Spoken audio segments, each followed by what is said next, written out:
Alrighty, good morning, friends. Happy Monday. Hope you guys doing well. Welcome back to the stream. Got a couple of Bitcoin plans that I want to go over today. Gonna drop a bit of speculation. I don't normally like to spend too much time putting in like predictions or speculation or anything like that, but it's fun to theory craft once in a while. So I'm gonna share something that I've been kind of thinking about that could occur over the next few months. Other than that, business as usual. We'll talk about Bitcoin plans for the week, a couple days ahead for the week where I want to be long. Probably some of you guys already saw it on CT because I tweeted out this morning. And then alts as always, and feel free to drop any questions you guys may have. As I always say, AMA, Q&A, bears are gay. I think it's, spoiler alert, I think it's coming up on a lot of months in this Bitcoin range, right? We've been here for a minute. Let's zoom out and look at this. This is, 7 months in now? Since we got up in here, late November, 230 days. Quick maths, it's almost 8 months. I put out kind of like this this idea. I do it every summer. I said it in 2023, said it in 2024, I said it again this year, that expect just a whole period of nothingness where people get bored and tail off and volatility dies off and volumes drop off. And we're seeing the culmination of all of those things, right? We had our negative news events that were pretty scary earlier in the year with the tariffs and stuff. We had a little bit of that same kind of World War III type of scare last month. We've been doing pretty well. I mean, I think Bitcoin itself has done remarkably well over this time period. It's undeniable. Fast forward to where we are today, crabbing pretty much at all-time highs for the past 2 months. Now that we've been here for 8 months almost, now it's the time of being like, all right, what do bears have left, right? What do they have left? What's left going for them? What are they going to throw at us now, right? And I always get the most bullish after a long period of just nothingness where bears kind of run out of steam. And the way that I'm looking at the market now is any excuse that we have to be long, we're going to be long, right? Any kind of bulls trampling over themselves over range highs where they get too long at the highs and they cascade themselves down into support, we want to long that, right? Any bearish events in the news that give us high time frame trend retests or order block retests or just simple SR retests, we want to long those, right? Looking at altcoins, which I will do in a few minutes, they've kind of just been crabbing too, right? If we take something like a Pepe, that's my favorite example. It's just been sitting in an accumulation range basically, right? It had a pretty exciting May where it pumped off the back of ETH being strong, dropping right back into accumulation. This is no stranger to where Pepe's been trading. I think this is opportunity. Yes, we are trading at the top half of this composite.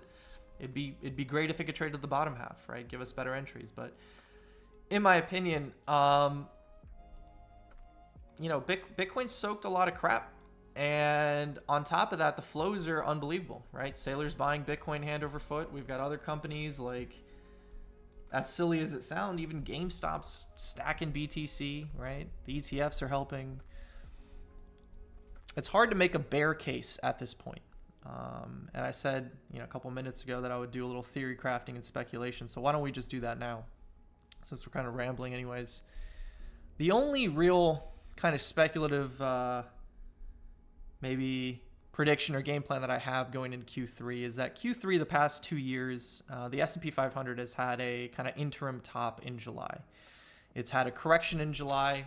It's sold off a bit in July. It's crabbed around July. And I think it's very bullish to go into the end of the year again. I think I have this highlighted already from the Paragon Outlook this morning. Kind of sharing some stuff that I share with the homies anyways. But these are both July, right? We had a July top in 2023. We had a July top in 2024. Not saying we're going to have another July top in 2025, but who knows? We all understand that this market's a crazy simulation, right?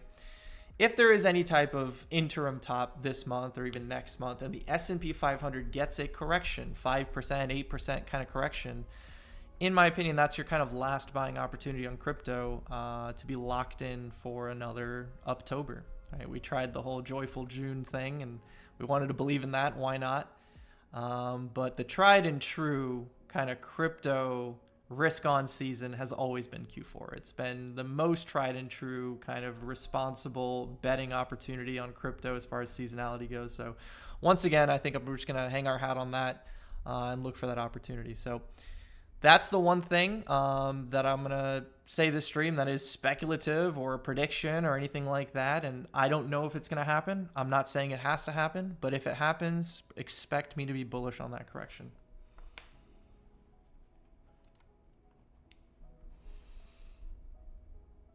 All right, let's see who's in here. Oh yeah, not too many chatters today. Good morning, friends. Appreciate you guys for joining me. Staying locked in during the dead periods and the boring periods in the market. This happens every year. I'm no stranger to this. This happens every single year in around this time of the year. We say that we're not going to have a summer lull, and we do, right? We say people are going to stay locked in, and they don't, right? And we're right there again. Market putting me to sleep. One of the first comments today in the stream. Moved a mountain to make a trade fee plus some beer money. Yeah, I mean, volatility is not great. I mean, actually, I'll take that back. Volatility has been okay, in my opinion, especially if you just look at Bitcoin, right? I think it's been manageable. I think there's been plenty of good trades there. But yes, on a lower time frame basis, this kind of Saturday, Sunday crabbing, I mean, we've seen this over and over again. We're no stranger to it. But I do think the rotations that we've gotten the past 2 months have been fruitful. I think the trade quality as far as swings go have given us opportunity. Levels have been working well, but yeah, maybe it's not as exciting as far as the altcoin market goes, where the altcoin market might just be crabbing and not giving you those insane 50% rippers every week. House music is always fire. I try my best, man. I like a lot of variety of music. I'm not like one-dimensional, but I think the easiest thing to play for a variety audience where I don't know what kind of music you guys like is going to be just simple house. If I came on here and played rock or metal, maybe 20% of you guys would enjoy it. That's why I don't do it. Your new PFP is scary? New iteration, man. I don't think it's scary. Feels heavy. Maybe. I don't really see that. We're above a bunch of trends. We're above the daily. We've been respecting the daily. We're above the the anchored VWAP from the last swing point low. We're trading at the current moment above the composite value area high. I understand that you guys could think that this will rotate down, and I haven't gotten to the game plans yet, but I'm saying that if we do get back down to 106, 107, I do think it's another opportunity for bulls to defend that region. Education arc is goated. We trying, man. We trying. Almost 50% less viewers is interesting. How many do we have? I haven't looked. 110. That's not bad. That's not terrible. I think I average like 140 or 130 or something like that. High viewer count is like 200. Low viewer count would be like under 100. Anything between 100 and 200 is fantastic. If you put it in like video game streamer perspective, I told some of my IRL friends this, and I was like, you know, sometimes I get 200 viewers on the stream, like in a hype moment, and they're like, what the... Like, that's crazy, because I think a lot of like people that stream video games would love to have 200 viewers. I think it's really hard to have that. This will be my first run with a bullish stock. Looking forward. Yeah, Nelly, when did you... I know you've been in Paragon for a bit. I mean, I have just been in trader mode since February, I think, right? Like the Trump meme coin weekend. I wanted to remain bullish when he launched Trump. And I wrote in Paragon, I was like, this is either the greatest top signal of all time, or it's a GME type of moment where, like, you know, we're building into something even greater. It can't be anything between the two, right? And that was my skepticism for about 24 to 48 hours. And then the Melania coin launched, and that was the first time in my career that I hit the close all button on In Silico. I've never hit the nuke button at the top of the screen on Insilico, and I slammed that faster than anything else, because I'd seen what happened with the liquidity drain across the market with Trump. Like, who didn't see that? And when you see Melania launching, you're like, oh, it's going to happen again. Fuck this. I'm not taking another 30% drawdown on my bags. It was perfect exit. But yeah, I mean, since then, it's been trader mode. It's been fun, but I've had no reason to be unbelievably giga bullish outside of one moment. And I think I did a pretty good job down here. That was the only time where I felt like I was one of the only traders that was saying relative strength, while a lot of other traders were clowning relative strength and saying that it's a meme and we're lagging and this and that. And I'm like, boys, the S&P 500 just nuked 22%. Bitcoin's still holding range lows. We need to be bullish here. I'll never leave you. I appreciate that, brother. Alts are looking scary. I mean, let me do this again. We talked about Pepe for like 2 seconds. Like, what's scary about this?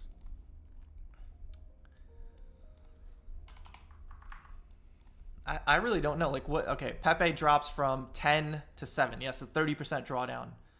But in the grand scheme of things, like, who cares? It's an accumulation range. Yeah, you're buying an accumulation range mid or accumulation range premium or accumulation range discount. Yes, this impacts it. But if your goal is to trade, that's one story. If your goal is to say, okay, it's been like how many months? This was December 9th. We are in July. Maybe another month, 2 months of this crap, but we should be gearing up for higher prices to close out the year. So I look at this as opportunity. It's the title of today's stream today is Boredom Brings Opportunity.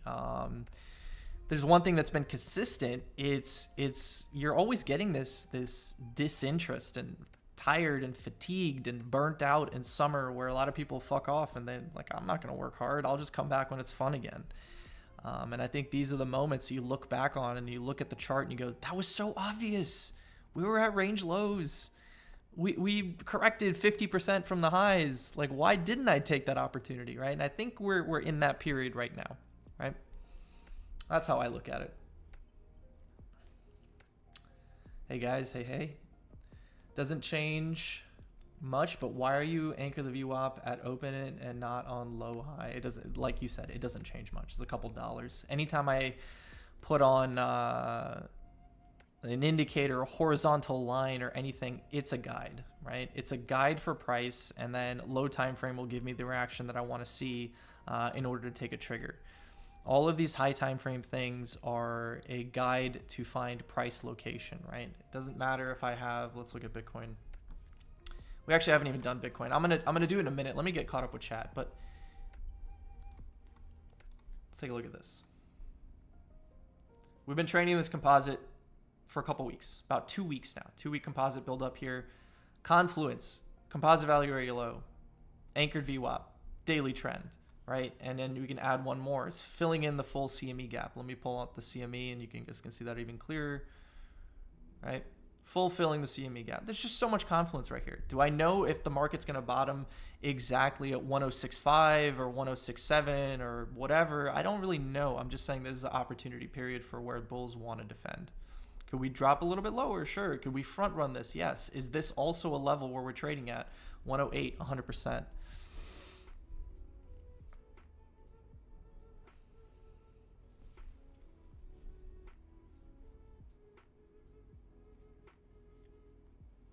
Hyperliquid, now the third largest platform for open interest, overtook Bybit. Wow. Assuming Hyperliquid is mostly crypto natives, that would mean retail is levered to levered to the tits right now. Assuming Hyperliquid is mostly, that would mean retail is. Aren't those contradicting statements? I'll come back to that. Farcoin recent price action epitome of summertime chop. Yes, absolutely. Can you chart millions? Ask me for a chart request when we're done with Bitcoin, other stuff, a little bit later in the stream. I like to do alts a little bit later. Or at least chart requests a little bit later. You can ask me anything for now, but chart requests get a little boring if we just keep looking at random charts and I kind of say the same thing of just levels and stuff. I'm good, man. Thank you for asking. How are you? Could you please share how you trade the FVG? I don't use FVGs. I use concepts of expansion candles and imbalances, but I don't look at an FVG as something that needs to be filled or needs to be tagged. I don't look at it as a point of interest. I have different kind of tools in my quiver to use, but the FVG is not something that I've ever been a fan of, to be honest. At least when people say FVG, right, what they're talking about is a candle. This is it right here, right? So an FVG is a candle where there's no overlap on the prior candle and no overlap on the next candle, the following candle, and it leaves this kind of fair value gap. And the ICT thing is you fill the fair value gap like we did right here in this example, and then you continue in that direction, right? It's like sourcing liquidity or whatever. I hate the way he teaches it. In fact, I think it's a bunch of baloney. So I don't really use that, but I do use the concept of expansion candles. I do like that. It's a whole different thing. And I use it kind of as an aggressive continuation kind of setup.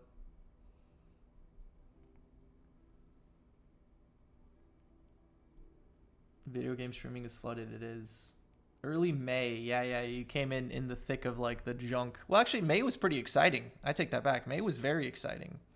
After that was a little bit more choppy, and like I guess like May, June, July has been choppy.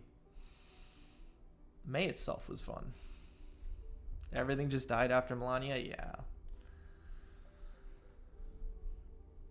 What would be your bearish and risk off probability expectation in case of weakness? Well, I'm already risk off. I've been risk off for multiple months. Now I'm looking for reasons to be risk on.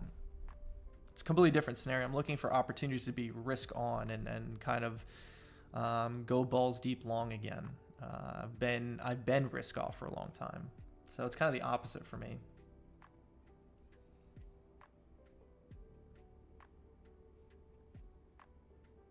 If you consider Bitcoin is trading at all-time highs, a bit scary, no? I mean, do you want to be just Pico top, breakout longing Bitcoin all-time high moves? No, but do you want to be looking for dips within the context of the current price action? Absolutely. So we're almost caught up with chat. I'm going to get into Bitcoin right here. Kind of briefly mentioned it. Can we look at Bonk a little bit later in the stream? 100%.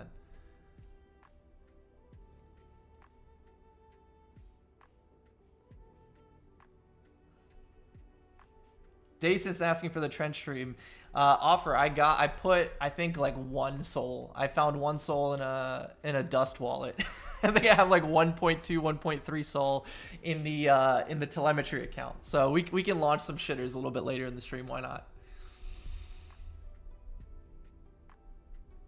Realistic price target for Pepe. Realistic price target for Pepe is that it has set its cycle top, and the next risk on rally it sets a lower high. I would love to be proven wrong and for it to trade higher, because we all make more money that way. But at the moment, I think the base case is probably lower high. We had a lot of bullish things that put in the last Pepe top, right? The Coinbase listing, the Robinhood listing, the Upbit listing, all within 24 hours, right? So, you know, if it puts another top, I'd say maybe a lower high somewhere in here. I think the Pepe chart probably ends up looking a little bit like the Bonk chart, right? Where it's just kind of accumulation range, pump, accumulation range, pump, accumulation range, pump. That's kind of like my base case.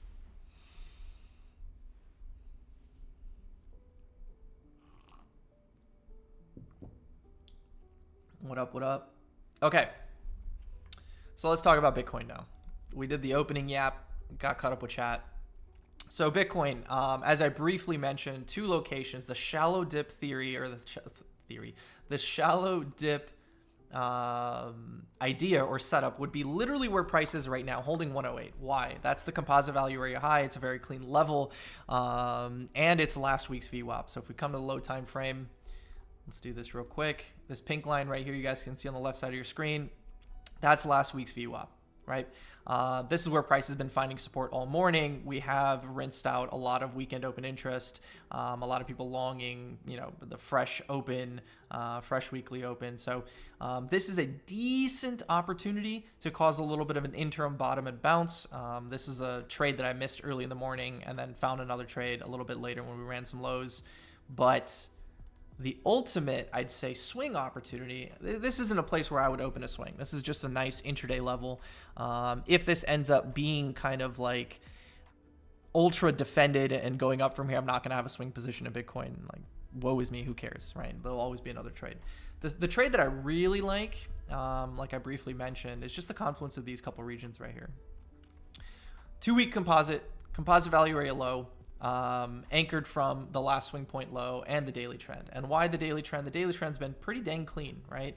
Not here where we're trading above and below it, but like recently, right? After our, I would call this the World War III lows, we have shown a little bit of respect for it. So why not use the confluence of the daily trend, like I said, the anchored and composite value area low for that swing opportunity? So if we get into like the 106.5s, 106.8, something like that, I think that's an opportunity to defend Bitcoin once again, look for a higher low as far as this current price action goes. We're setting a low, a high, a higher low, and then look for trading into a higher high. That would be the ideal situation for me. And again, like, these are points of interest. Points of interest don't dictate triggers, but this is a location where I'd be looking for a positive trigger to go kind of swing long for higher highs. And essentially what that means is new all-time highs. That's pretty much it. That's the highest quality Bitcoin setup that I see at the moment. The thing is, sometimes, as you guys will know in your own trading, when you have too much confluence and too many eyes on a level, a lot of those levels get front run, which is why this is the kind of shallow dip area that I put forward. And this is pretty much working out so far this morning. Pretty decent amount of defending in that location.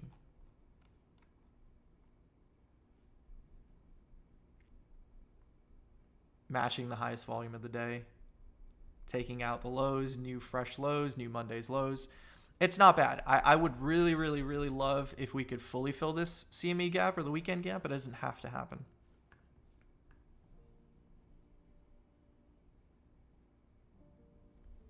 I love the fact that I'm like, yo, just wait a few minutes for altcoins, and people are just like, no, fuck you. Do my altcoin right now.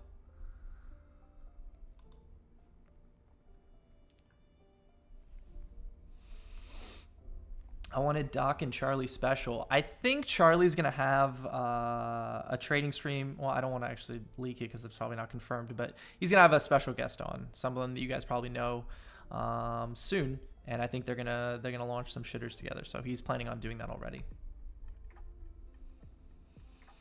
How do you confirm a strong trend that takes you from the bottom?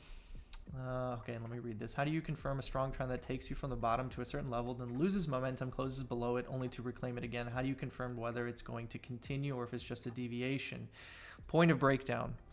I don't like giving out too much sauce in the public streams, but not everything is trends, guys. I'm kind of the quote unquote trend guy, or maybe one of the couple 5-6 trend guys on CT. So a lot of people come to me and ask me trend-based questions. I always want to remind you guys that trends are just one part of the puzzle. It's not everything. It's not the whole thing. You always want to focus on your price action. So if you have bullish market structure, wrong thing, right? And this bullish market structure is holding a trend, and then you lose the trend and you also break market structure, the last up move before the down close that took the prior lows, right? This is your point of breakdown.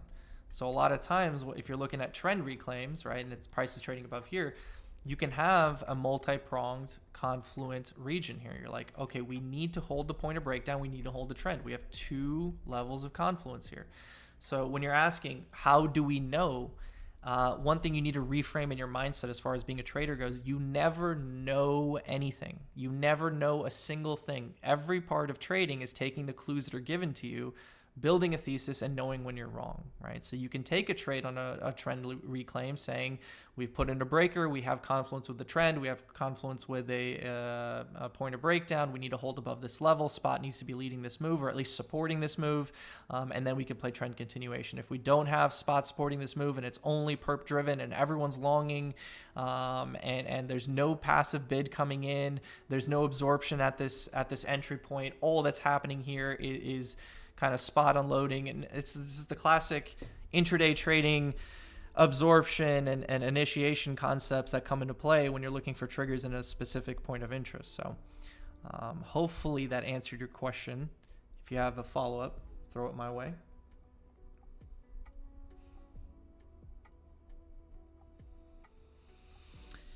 Yo, you preach about journaling and self-reflection being key. What's the one biggest, most impactful aha moment you've had? No, there's not one. There's several. Anytime I challenge myself to learn something new, I always feel like I'm getting it. And I'm like, okay, I'm improving. Those are like the baby gains, right? You go into the gym for the first time after a long time, you get the baby strength, the baby gains, right? So anytime you're learning something new in trading, it feels the same way. You start like, oh, yeah, I think I get this.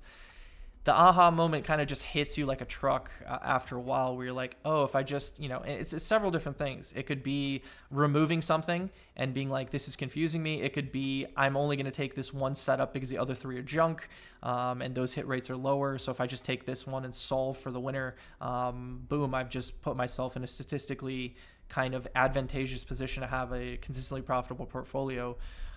It could be that you had a common misconception about something that you're using. Well, you think you're correct on your idea for it, and it turns out that you're looking at it ass backwards, right? So I don't know if there's one overall just aha moment that could like define my journey. I think there's just multiple, dozens of them, in fact, right? Even more, where I'm like, oh, it finally clicked, right? And yeah, the way that you get to do that is by self-reflection. It may sound like this cringe thing, but you do a bunch of things in a day.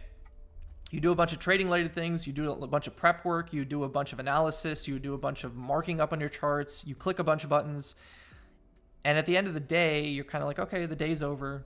Let's relax, let's do something else, and then we'll do it again tomorrow. But if you don't take the time to process all that data of all the decision makings you made in a day, how are you going to be able to find out where you're going right and where you're going wrong? You just need that data. And it can come in several forms. It can come in the time of day you're trading, or the asset you're trading, or the system you're trading, or the time frame you're trading, right? You'll find little edges of like, actually, this works better for me than this. I have a higher hit rate here than here. I know I want to take these other trades. They seem fun, but the hit rate's lower. So why don't I just stick with the thing that's doing better?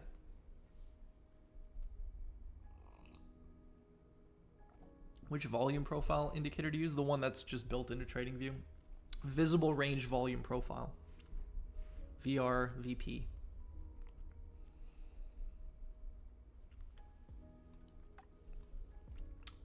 What up? Zero IQ Redact. Love that name. What's your advice for better dealing with uncertainty in trading? Can you be more specific in terms of what you're talking about? There's going to be uncertainty in like a setup. There's going to be uncertainty in like macro news events. There's going to be uncertainty in self-belief. So a little bit, point me on the correct path of what you're looking for. Can ask in para if you don't want to give the sauce? 100%. Yeah, ask there. You have an EMA on your chart. Are you the trend guy? Yes, I am the trend guy. Thoughts on new Trump tariff? No thoughts whatsoever. Don't care about the news. Don't care about trying to analyze it. Don't care about if it's bullish, if it's bearish. I will let participants digest the news, trade it however they want, and then see the reaction. If they start digesting it and saying that it's really, really, really bad for the market, it's terrible, it's going to be horrible, we look for reactions at support in our regions, and we say, are we absorbing this negativity, or are the kind of bearish headlines winning? What are the flows saying? Who's in control of the market? Are they getting absorbed at these lows, or are they initiating momentum throughout that region? Are they just blasting right through it? Are they getting continuation? Those are the things that are really, really important to me when it comes to news, not just the news itself. So I'm not going to waste an ounce of brain power reading and digesting and thinking about Trump's tariffs. Same thing I did in April. I had no clue what's going on with Trump's tariffs. Tweeted it multiple times. I was like, I don't have a damn clue. The market will tell me everything I need to know. And that's worked out for me there. I didn't try to be a geopolitical expert last week or whatever it was, 2 weeks ago at the lows, when I caught the bottom at 98K, right? There was no kind of geopolitical thought process there.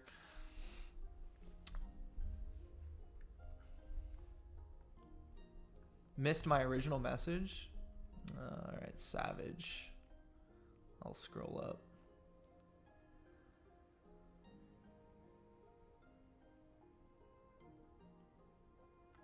Oh, I see that here. Was going to ask this in Paragon, but may as well get a live answer for anchored VWAP. Never really use it in my trading. Any reason why you use it off the last swing low for BTC? To watch for momentum continuation or momentum exhaustion. So if you anchor the VWAP to very significant swing points, right? Think of it this way. How do I, let me think of a good metaphor. You have a rubber band, right? You pull a rubber band in one direction, there's elasticity, right? It's gonna yoink in one direction and snap back the opposite way, right? Like a slingshot. Eventually, it's gonna calm down and reach kind of equilibrium. This is the same thing that happens with price. You push away from value really hard, right? You're gonna slingshot back towards it, as long as there's, you know, absorption at these lows, right? If there's absorption at these lows, which there was at the 98K low, you end up slingshotting really hard back. Eventually that momentum from this whiplash will calm down. And anchored VWAP kind of just helps you understand, is that momentum continuing or is that momentum waning, right? Is there an opportunity here to buy at the anchored VWAP for higher highs? Okay, that momentum is continuing, right? Is there another opportunity to buy for higher highs? Okay, that momentum is continuing. Are we failing that momentum? Okay, we're entering a consolidated period. We need to look for another brand new spark to sling us higher. Maybe another stop run, maybe another visit to value area lows, etc., so forth. So I think it's just it's a good like momentum continuation bias tool. Sometimes, you know, anchors are tested once or twice and they slingshot you so high that the anchors get left behind, meaning, right, price will use it once or twice and then just slingshot up here, and these things just don't become, they're just not relevant anymore. You know, you're trading just so much higher. But while you're down here, you're kind of looking for, is there a momentum exhaustion point where we start accepting below it?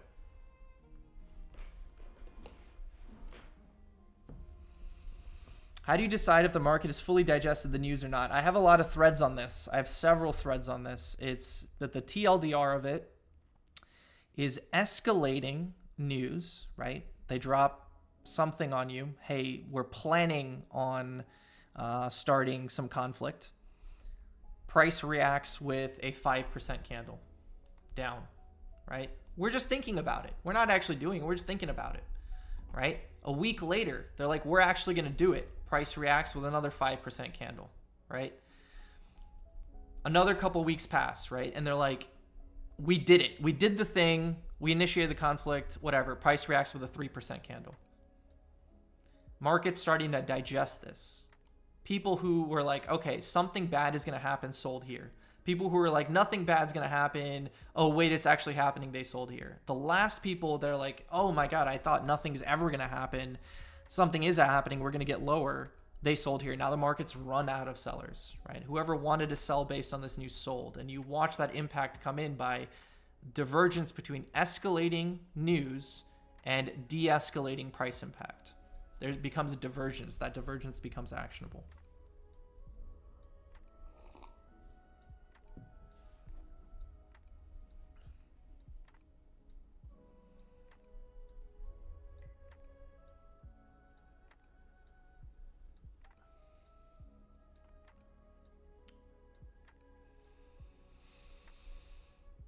You're always stressing about market structure and adapting your game plan, whether it's trending or ranging.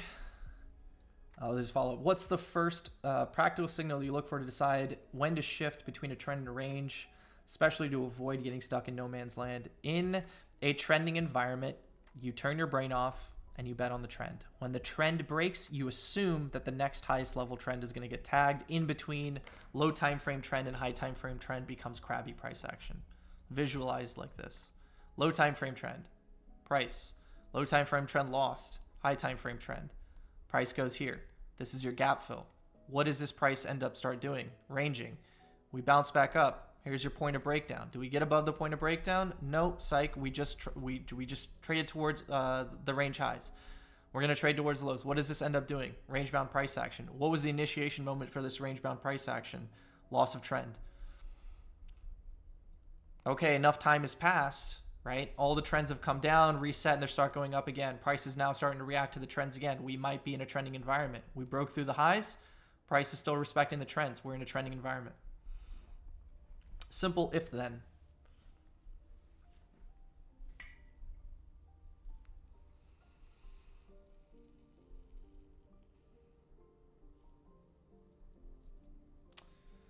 Could you shed some light, shed some wisdom on how you think about overall portfolio construction in spot versus equities versus cash? I look at crypto as a very risk-on asset, and you're only supposed to hold it a couple times a year. There's gonna be people, right, like that. Okay, let me start over. There's crypto, then there's Bitcoin. They don't really have an overlap for me, right? I say this often now, and in the beginning I wasn't saying it a lot. Now I say it a lot. I am a Bitcoin maxi at heart. I'm a Bitcoiner. I hold Bitcoin. I stack Bitcoin when I find it to be reasonable to stack. I don't touch it. I believe in Bitcoin, right? So Bitcoin is a long-term asset for me that I'm not going to be trading in and out of. It's just something that I'm going to be holding. Crypto is an asset that allows me to amplify capital in short bursts. So I look at it as a positional trade, right? Sometimes I'll be in positional trades for multiple months, but this is an asset, or this is crypto, altcoins, whatever, is something that I want to trade in and out of actively. It's something that I want to nail the highs and lows of, right? So it's a portfolio amplification tool, right? Stack more Bitcoin, get more USD. USD is your weapon, right? So I look at that as something that I want to protect, I think, like everyone else, right? But when it comes to something like equities, you don't really need to be cash heavy. You need to have cash on hand for buying opportunities, but you want to be allocated to the market because the S&P 500 and stocks pretty much just go up only. With crypto, things just don't go up only. They go up and then they go all the way back down, right? So portfolio construction is, for me, stack BTC, hoard cash, look for buying opportunities, positional trade, crypto, stack cash again, stack Bitcoin again.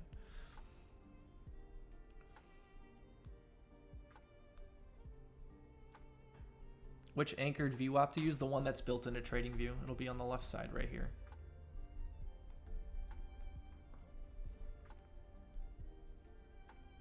What part of your system are you still actively working on?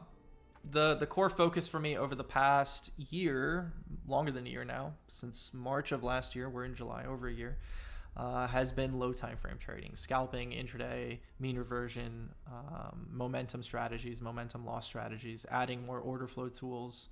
That's been the core focus of my trading over the past year. I've found multiple edges that have been repeatedly exploitable for me that I can take advantage of, but I'm still trying to expand that repertoire.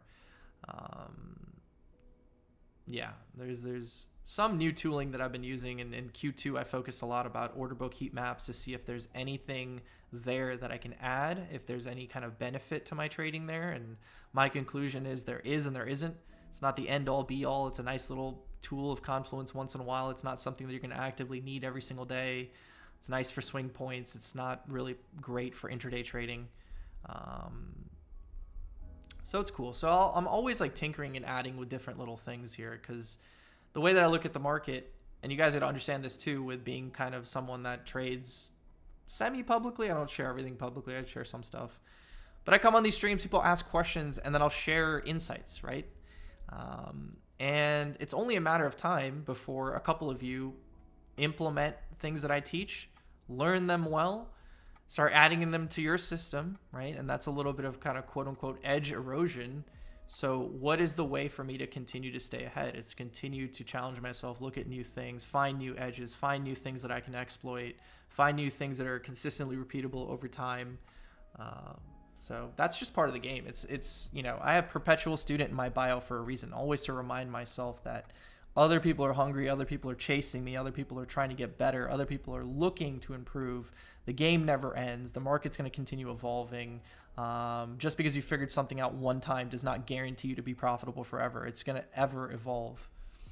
So my answer for that question forever is going to be, I'm constantly looking for new things to improve on.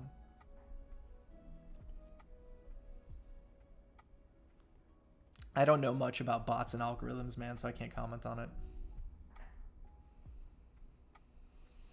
Have I ever used Wyckoff? No, I don't really care too much about Wyckoff trading. I use accumulation and distribution. I think that's a Wyckoff like esque. But yeah, no, I really don't even know the first thing about Wyckoff.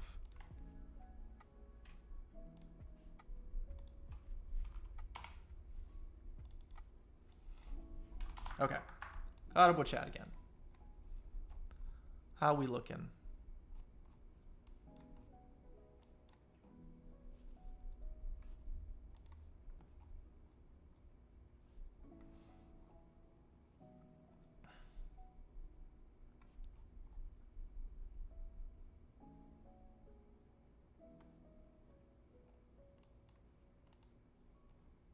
Yeah.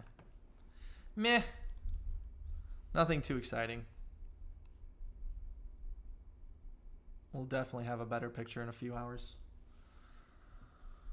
What's the single most effective way you review a losing trade to pinpoint if it was a bad analysis or just unlucky? The thing is, you're not going to know that day one. You're not going to know that after one trade. You know that after an amalgamation of multiple trades, dozens, even hundreds. That's when you figure out if the problem is you or the problem is the market. One trade is not an effective data set to understand where the problem is, right? So you got to take multiple trades. The best thing you can do is defer to someone who you would consider provably smarter than you or better than you or more experienced than you, and run that trade by them and say, hey, X, Y, and Z, I took this trade last week. This was my idea for my trade. What do you think I could have done better, right? And they may give you, hopefully you're asking someone that's using the same system as you, right? Because if you ask someone with a different system, I don't think that's very helpful, right? So if you're trying to take a trade off of price action, ICT concepts, make sure the person you're asking trades price action, ICT concepts, right? They can help you see whether the problem was your setup or if it's just an unfortunate event. But if you're tooling something brand new and maybe not that well known, like myself multiple times, there's multiple times where I can go to Magus and just be like, yo, what do you think of this, right? And he can help me out. And a lot of times he just like laughs and was like, dude, you're a retard. And like this morning I asked him something and he didn't even answer my question really. He just kind of looked at me like I was dumb. But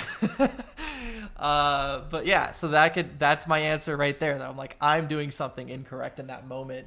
And I'm like, okay, maybe I gotta fix this thing here or there. So yeah, ask questions, man.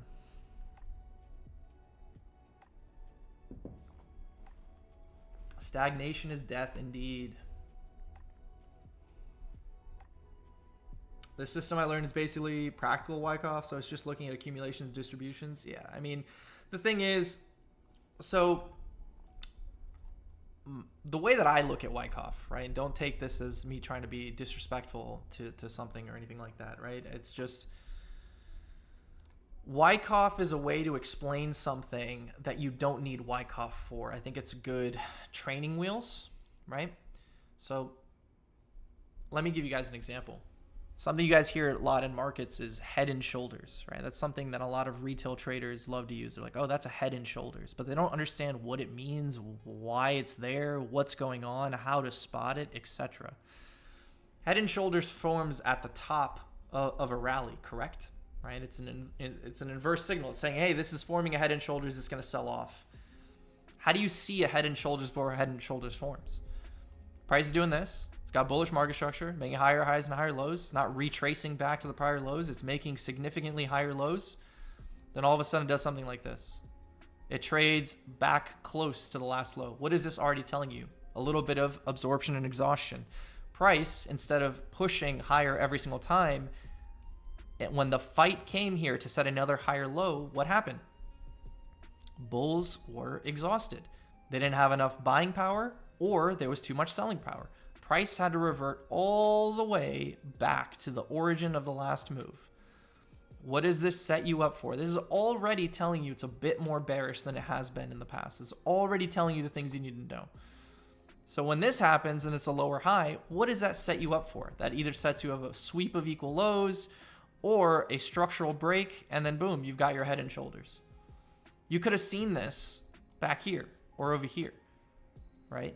Or over here when we trade into a point of interest at this high. You don't need to wait until this point to be like, oh, look, there's a head and shoulders.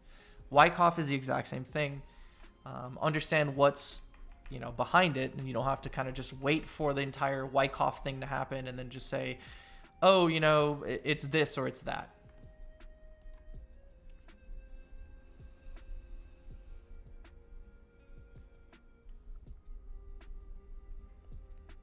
If you don't mind sharing, what was your worst drawdown in your trading career and how do you recover from it?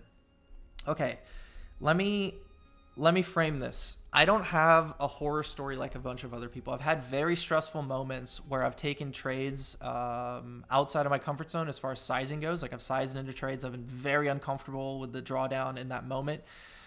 But my baseline, as compared to most traders, is I am a lot more risk adverse than your average trader. What that means is the average trader would bet heavy early in their career, blow up, learn from blowing up, and be like, oh, I need to implement risk management. I was kind of the ass backwards opposite, where I had to learn to take more risk. I had to learn to bet more capital. I had to learn how to increase my position size rather than the opposite and the natural thing of people going, I need to decrease my position size. So I don't have many horror stories of like, oh, I blew up an account, or I zeroed myself out, or I held this coin to zero. Actually, I have a couple coin to zero things, but again, they weren't large parts of my capital, so they didn't hurt my overall kind of portfolio drawdown or portfolio capital or whatever. I've had a lot of round trips, meaning I've held a coin all the way up and then held it all the way down, right? I've held positions within accumulation ranges, right? Where I buy range low and I don't sell range high and I round trip it all the way back down the lows, right? I've had a lot of these moments, but I haven't had moments where I'm like, I bought coins and I'm down 50% of my net worth, right? That really I've been fortunate, right? Let's just knock wood. I haven't really experienced that to a crazy extent. I have fought against trends before. I have been in moments in Bitcoin right here, right? Where I was looking to buy these lows and it kept bleeding lower and I kept cutting the position and buying back and cutting the position and buying back and eventually catching the lows and then trading the range and then doing it again and trading this entire weekend and being extremely stressed out, trying to fight a downtrend. I've been in these moments, but there's never been a moment where I'm like, I'm levered long from 36K and I've held it down to 26K and I'm now just, given back half of my money. That's never happened to me. Again, because just natural risk adversity. I came into this market in a agreeable point, in a very lucky point into crypto. I had money in stocks and I came into crypto down here. But did I bet my net worth down here? No, it was like a fraction. So even if this Bitcoin did, 3x, or in the Ethereum that I bought down here did like a 10x. Again, it wasn't like my full stack of capital. I had to learn over time how to bet more and risk more and be more aggressive. So yeah, man, maybe not the answer you're looking for, but maybe you got something out of that. I don't know.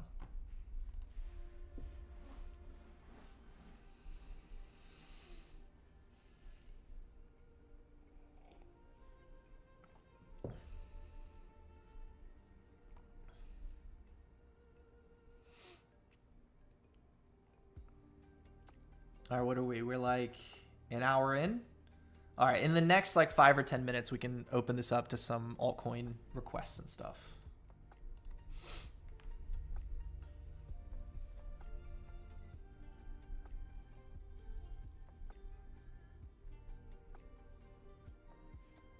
Gotcha, Jens.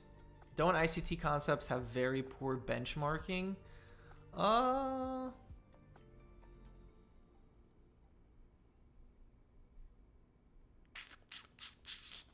I don't know how to answer that question.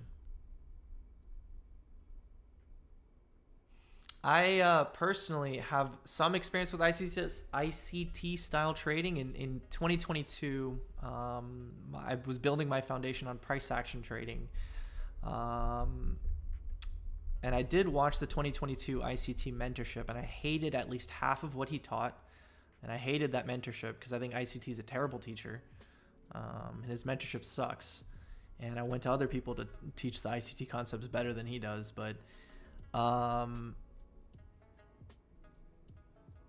yeah, I don't really have a good question answer for that, if it's like poor benchmarking or good benchmarking. Top is in on Bitcoin. Says Haytem. Top is in on Bitcoin, and then 2 minutes later, Bitcoin will never get a real bear market again.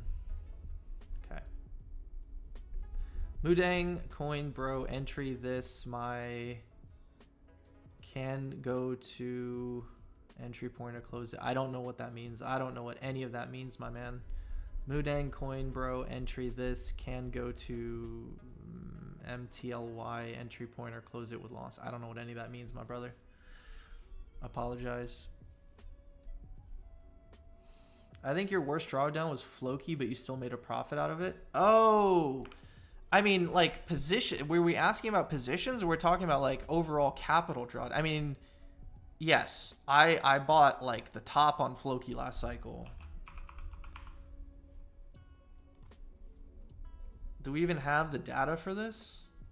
We don't. I don't know where the full. Okay, maybe if I do this.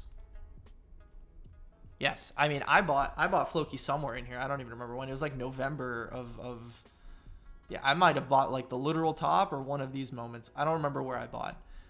And I held it to 0, and it just randomly came back this cycle, and I figured out that it like moved from Binance to some other chain and found my wallet and took the money out.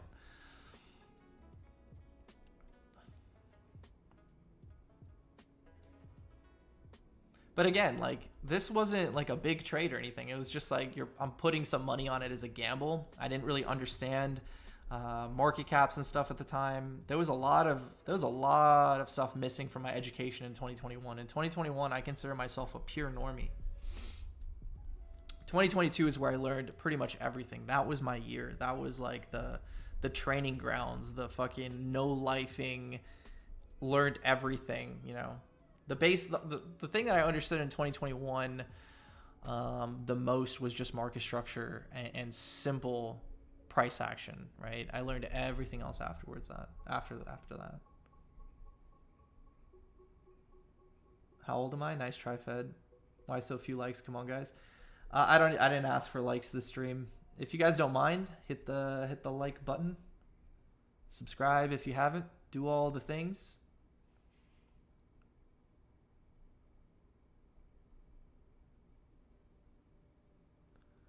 What's the real secret to not letting a string of losses make you size down, or worse, try to save a trade? Experience. There's no secret, brother. There's experience. We all have to experience that one or another time. We all have to run up an account, take more risk on the trade because you're feeling good, because you have money to lose, because you've got house money, losing that money, taking a big drawdown on the account, and then beginning the cycle of revenge trading, being like, oh man, I was up 2x in this account, and now I'm only up 50%. I need to go back to 2x. Let me take more risk because it took me 38 trades to get a 2x, and it took me one trade to lose like a third of it. I'm gonna get that third back in 2 trades. I'm not gonna take 38 trades again. I don't have the patience for that. I'm gonna make it back in 1 trade, and then you go through this revenge trading cycle, and then you give back all your profits. Then your portfolio's in drawdown. Then you say fuck this. Then you take a break. Right? It's a repeated cycle that all of us have to go through. There's no secret to overcoming it other than experience. You need to go through it once or twice. Understand the emotional triggers that you have as a participant. Know yourself. Know when you're tilted. Know when you're at risk of making poor decisions. Take a step back, right? These are things that you learn through experience and learning yourself. I don't think there's an answer that's going to fit you that's also going to fit me. That's why, like someone was asking about earlier, I always preach about journaling and self-reflection. These are the things you learn about yourself when you do that.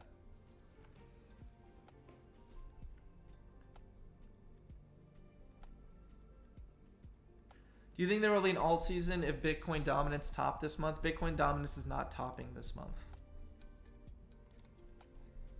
At least there's zero indication for me to believe that Bitcoin dominance is topping this month. Bitcoin dominance has been in an uptrend since the FTX bottom. There was one opportunity right here to say that, hey, maybe a Bitcoin dominance top is in. Maybe we have put in a very strong bearish engulfing candle at the top at a significant level on the chart.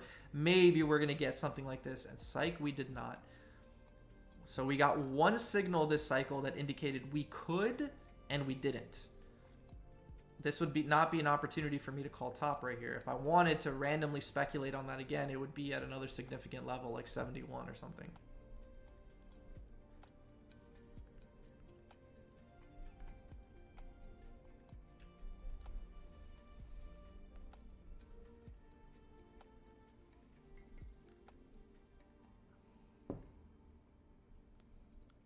I shorted Bitcoin, Fartcoin, and Pepe today. Nice, man. Good luck. Good luck. If you get Bitcoin to like 106, we fighting. We fighting there.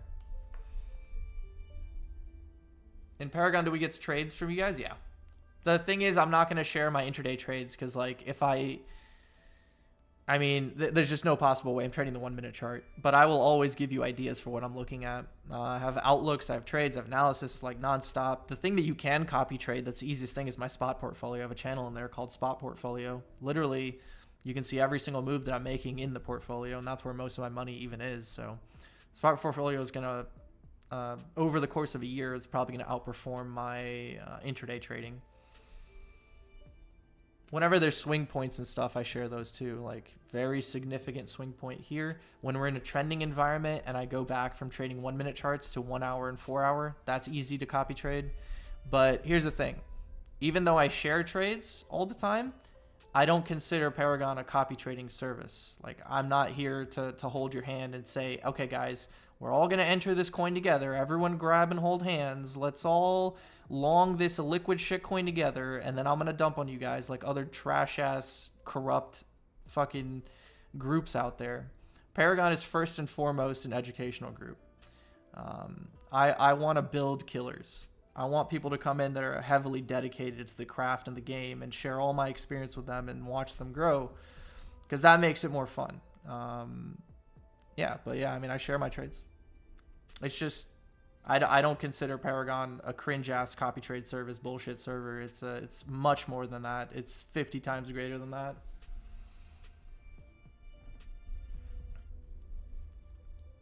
The market handed you this W for free. The Floki one? Yeah, absolutely. I mean, in dollar amount, brother, I think I put like $1,500 in Floki last cycle, and I got out of it with like $2,000, and then I put those $2,000 into a poo. Like, I added to my Apu stack, and then Apu did like a 4x, and then I swapped it into it was like a good string of events. It was a very fortunate string of events to like be like, oh, I got, like, thanks for the 2K. But like, in the grand scheme of things, it wasn't a lot of capital, right, compared to the capital that I had when it happened in I think Q1 2024.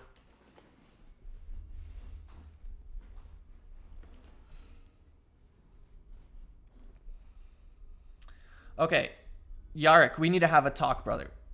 We need to have a talk, my friend. Every week you come in and you're like, I took this trade, this is my entry, what do I do? I always give you the same advice, and my advice is, I cannot help you with an open trade. You ask me if you want to take a trade at a location, I can tell you whether it's a good idea or bad idea. I can tell you where you should place your stop, where you should have your invalidation. But once you're already opening a trade, you're 99.9%, I wouldn't have opened a trade in where you've opened a trade, because I look at the market differently than you possibly would, right? So coming in and being like, what do I do with this? My liquidation price is here. What do I do? Should I cut it? Should I do anything? It's just not even a fair question to begin with.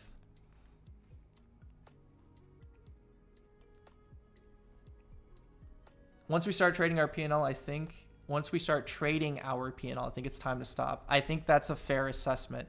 I do this thing. So every once in a while, I think every quarter or so, maybe every quarter, I share my P&L curve, either with the group or publicly on CT or whatever. And I know the minute I do that, why am I sharing it to begin with? I'm sharing it, because I've been looking at it the past few weeks, right? So I've been looking at it, I'm observing it, I'm feeling good about it, and then I end up sharing it. And then I know I'm in my own head. And that's usually the time, that's usually the exact moment where I open up a fresh account. I open up a brand new sub account. Because I'm like, I'm paying too much attention to this. It's going to happen eventually. I'm eventually going to start trading my P&L curve. What app do you use for journaling? It is a leather-bound notebook on my desk with a pen. No app. There's journaling software out there, but I think that has limited help, right? I think seeing some stats is good for you, but the amount of help that it's actually going to give you is fractional compared to writing down with a piece of pen and paper. When you take a break from trading due to a big loss or tilt spiral, what do you do to heal in that time? I stay active still. If I'm not trading, I'm still looking at charts. I'm still on Twitter. I'm still whatever. I'm not like taking, you know, this crazy break and going snowboarding or something like that. I usually take more breaks when I'm on like a win streak, because I know that that's more detrimental to me than the tilt spiral. I when I'm on a heater, I can't avoid this. This is a character flaw for me. I get a big ego. I start thinking to myself, I'm the GOAT, I'm the best, I'm the greatest of all time, I can never lose a trade again. I know that's an exaggeration. It's not like actually that crazy, but it's along the lines of that. I get in my head. And what I'll naturally start doing is sizing differently, taking poor trades, doing less prep work, doing less analysis, launching more trades, trading assets I don't normally trade. And the worst of it all is I start going on chain. I'm like, all right, I got some money to blow. Let's start gambling. Who's got the 100x, right? So what I've come to do is if I notice those kind of triggers happening for me, I just stop trading. I take a little break. I'm like, I need to come back to my emotional baseline. I need to stay away from this because this is dangerous. This is where I give a lot of money back.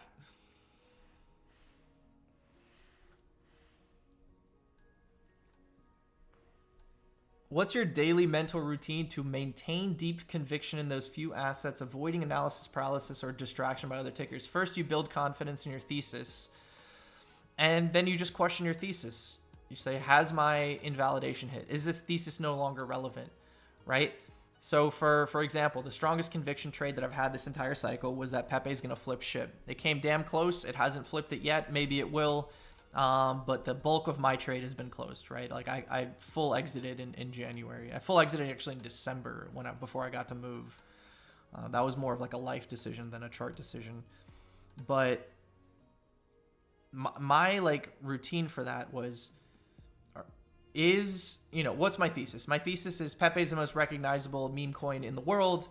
It's the most used. It's the mascot of crypto. It's in all of the Discords and Twitters and everything. And everyone's always using Pepe's, and gamers have Pepe's on Twitch everywhere.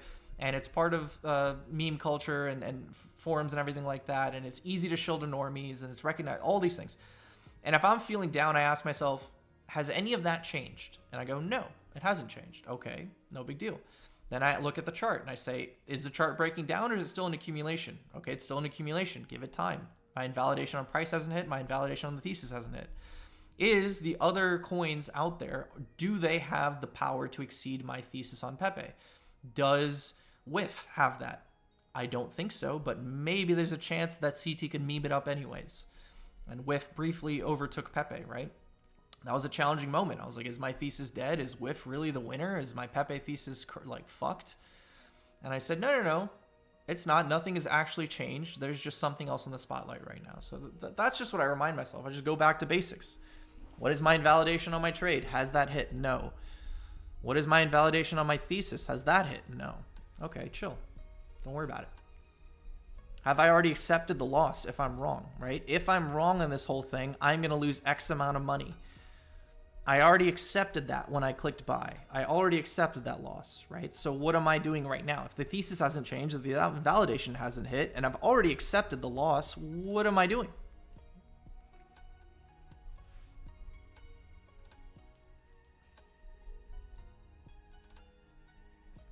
Shorted Pengu with a market structure break at the top. I remember asking you last stream. Oh, let's look at it. Hopefully I still have the doodles on here. That would be cool.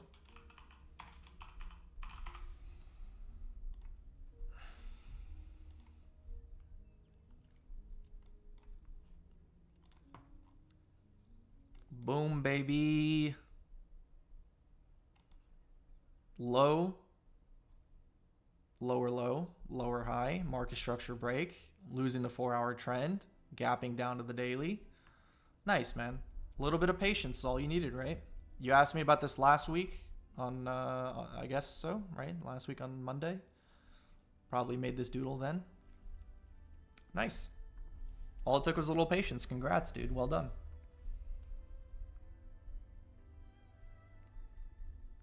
Has intraday volatility been sufficient for you to scalp the 1 minute recently? Not as much as last month. Recently, it's died off quite a fucking bit. I am not going to lie, man. Let's look at this, right? Before this pump on Sunday.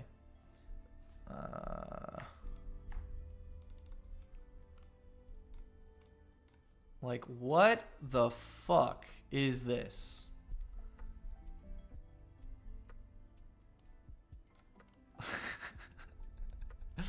What in the ever living, you know what I mean? Like, I can't trade. I'm not trading this. I did actually end up taking a trade a little bit later in the day. But yeah, I mean, I was looking at this. I was like, what the hell? The reason I didn't scalp this, I actually took this on a 1 hour compression yesterday. 1 hour is compressing underneath the hourly trend. We got the pop above, take the trade off the pullback, right? Invalidation is full retrace of the expansion candle or the hourly candle right here. And it popped right up into the composite value area high. Where is this? I probably posted something somewhere.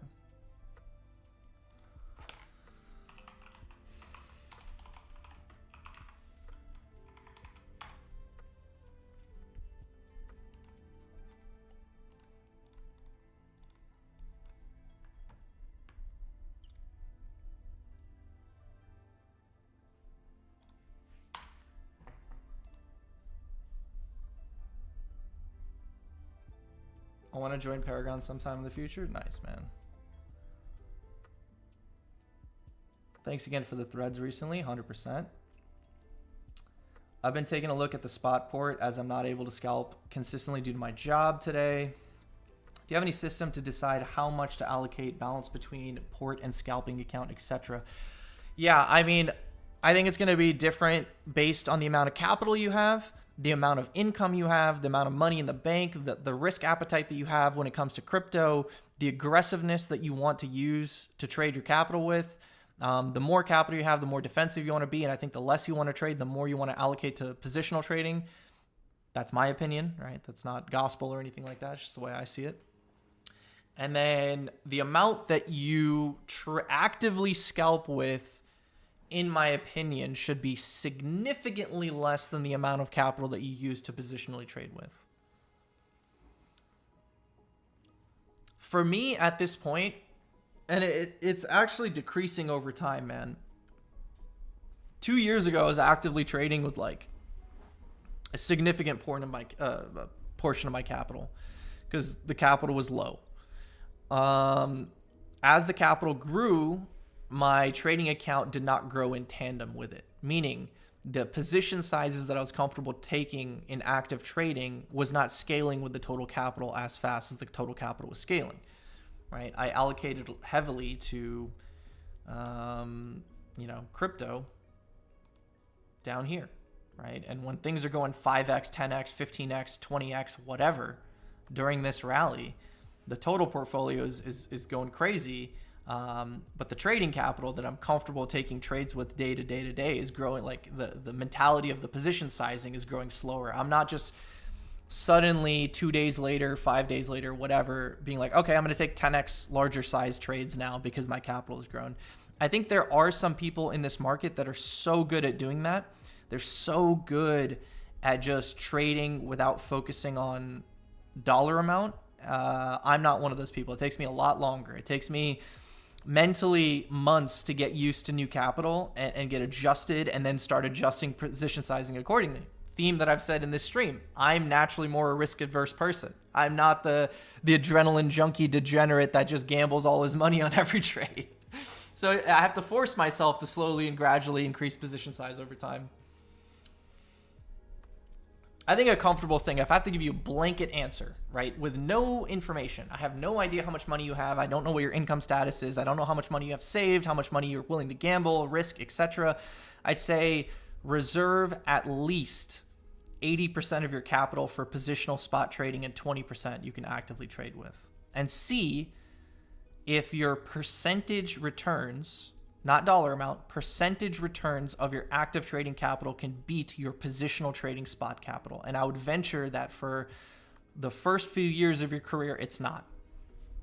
Your active trading capital is not going to percentage-wise grow as fast as your spot allocation portfolio capital, because it's hard to outtrade 100% rip in 3 days on an altcoin.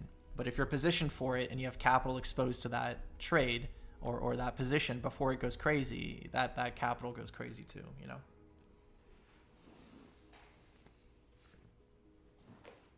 What up, Hassan? What do you mainly write down during journaling in your trade? I have a whole video on this. I think I have do I have a journaling video on the public channel? Does anyone know? I might not. But I have like, I think 2 journaling videos in Paragon. The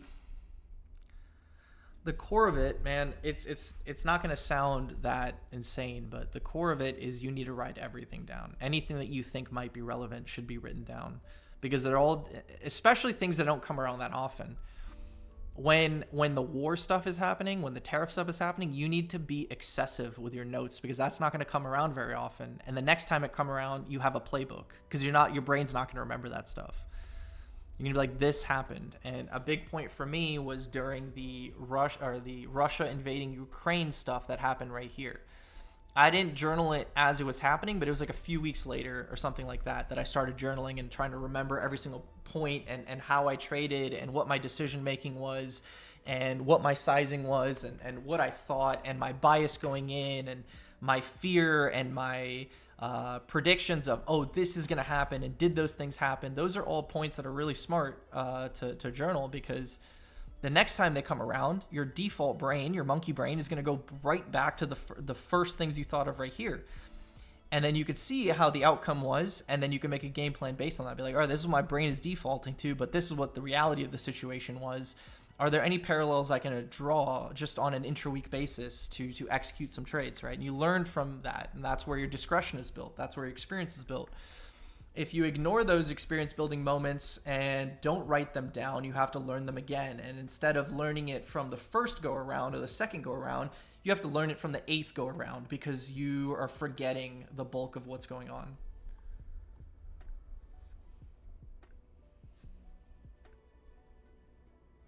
Let's look at the fart. Let's chart the fart. Okay, let's do it. Yeah, we can do some shit coins for a bit, and then I'll open up telemetry, and we'll see if we can launch some shitters. I'm gonna let you guys decide what I trade today.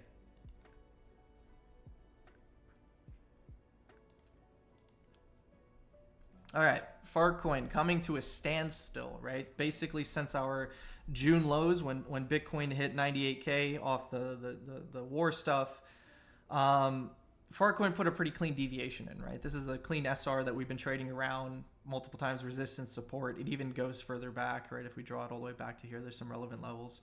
Nonetheless, deviation, clean retest, launch, bullish market structure, higher highs and higher lows forming. What's happening up here? Getting a little bit distributive, still holding the 4-hour trend, but instead of having these sharp moves up and down, we're now getting a little bit more of a consolidation. Do you want to position into a consolidation like this? Is this good enough for you? Maybe for little microscopic price action moves. Is this a good swing point to open up on?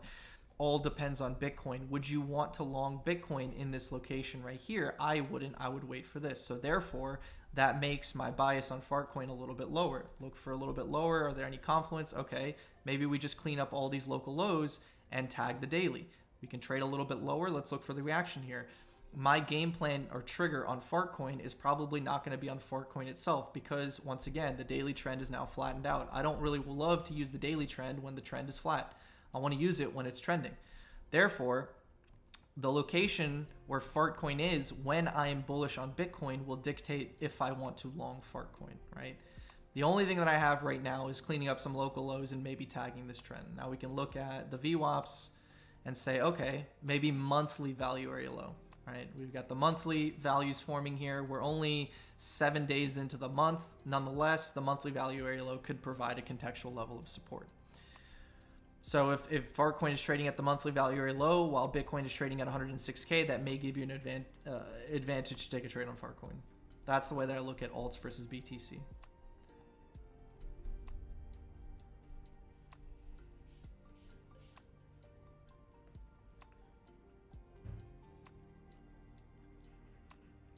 Can you look at ETH BTC? Sure. I have a doodle on ETH BTC that I drew out multiple months ago, and it's just kind of all I want to see is a shift in character, right? What's the character of ETH BTC? Mega downtrend. I just want to see this character of this shift from a downtrend to going sideways. If it's going sideways, I'm more inclined to say the ETH BTC bottom is in.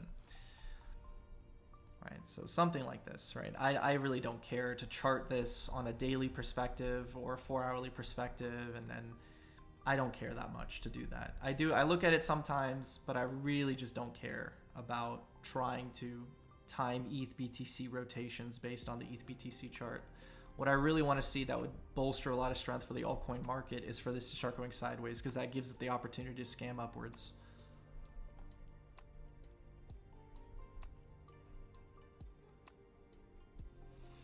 For positional trading, do you try to trade around short-term drawdowns or only focus on high time frame moves thesis? I will try to focus on the high time frame thesis, but if there's a blatant error or blatant point where the positional bag can draw down like 20%, yes, I will try to trade around it, especially if my entry is not great. If I have a really good entry at the range lows and it pumped and I'm at risk of round tripping, I don't care. I don't care about the round trip because the goals are infinitely higher, right? But if I position in a location that, you know, is, I wouldn't say a coin flip, but maybe if I'm wrong, it's going to draw down significantly, I'm not going to accept that drawdown. I'll cut that position and try to reposition lower. It depends on the context. Hype after fart. Have we? I think we did. No, I didn't do hype. Okay, hype looks good. It's reclaiming the daily trend. I think anytime someone's asked me about hype the last few weeks, I kind of just say the same thing. You know, some people have been wanting to short highs. Some people have been wanting to buy lows. What's the meta right here? We've been holding the daily trend basically since the April bottom, right? We flipped it. We started reclaiming it. We got a perfect tag here, a perfect tag here, a perfect tag here. We're now starting to hold above it once again. So if you want to long hype and you're excuse me, and you're trying to trade for higher highs, you need to look for dips into the daily trend. If the daily trend fails, it opens up a gap to the weekly. The weekly would have these equal lows, right? This liquidity right here, range low, and the weekly trend. Multiple prong confluence down here. Like I said, range low, weekly trend, equal lows. This is your ideal location if the daily trend fails. So if then plans. If want to be bullish up here, try to position at the daily trend. Don't try to just break out long these highs. If the daily trend is lost, it opens up the opportunity for Hyperliquid to trade down to the weekly trend. The weekly trend is a good opportunity to look to position on Hyperliquid because multiple pronged confluence.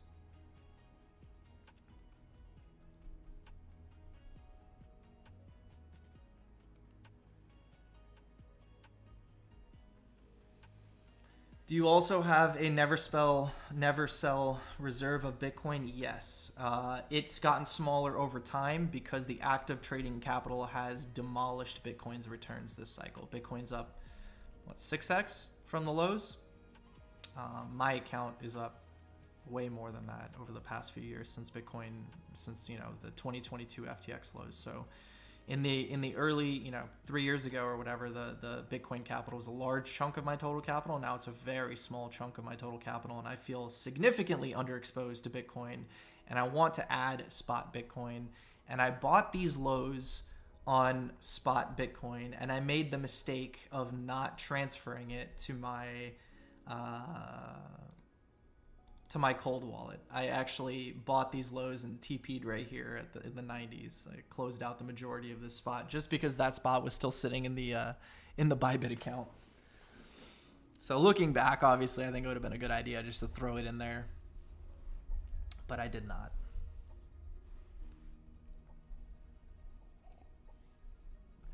You apply the same risk management rules. I have different systems. Trading, I have a high time frame system, a medium time frame system, and a low time frame system. Each of them are going to have their own rules. We got to finish the stream before Sinner and Dimitrov. When did they start? I luckily finished Novak's match. It finished 2 minutes before the stream started, so that was pretty cool. Okay. Ava, SPX, Apu. Useless, sure. These are all low caps, huh? I guess SPX is not considered low cap anymore.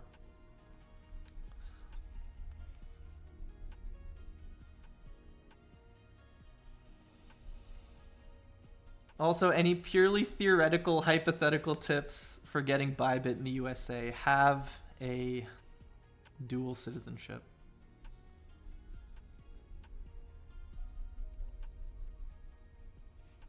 All right, let's look at some of these.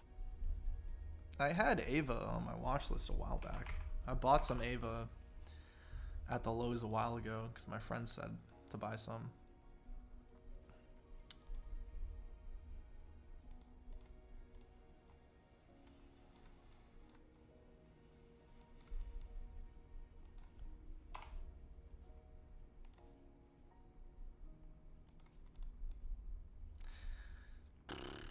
Not the cleanest accumulation range, is it?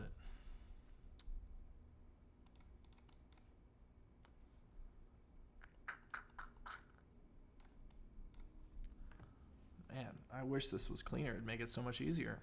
This is ugly. Let's go to the weekly and see. Let's go to the daily.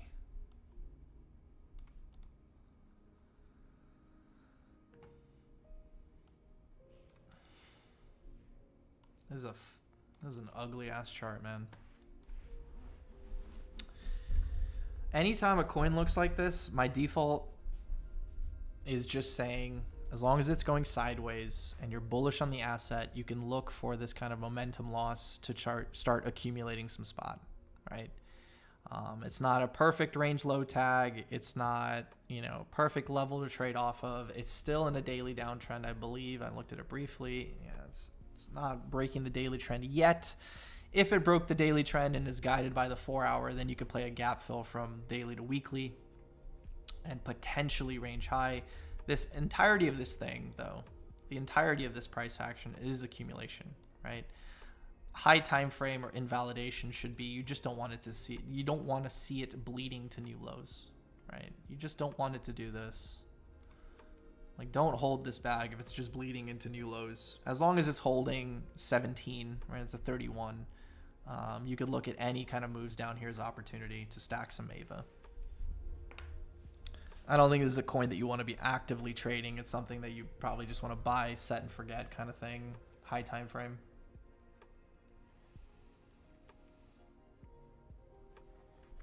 All right, SPX.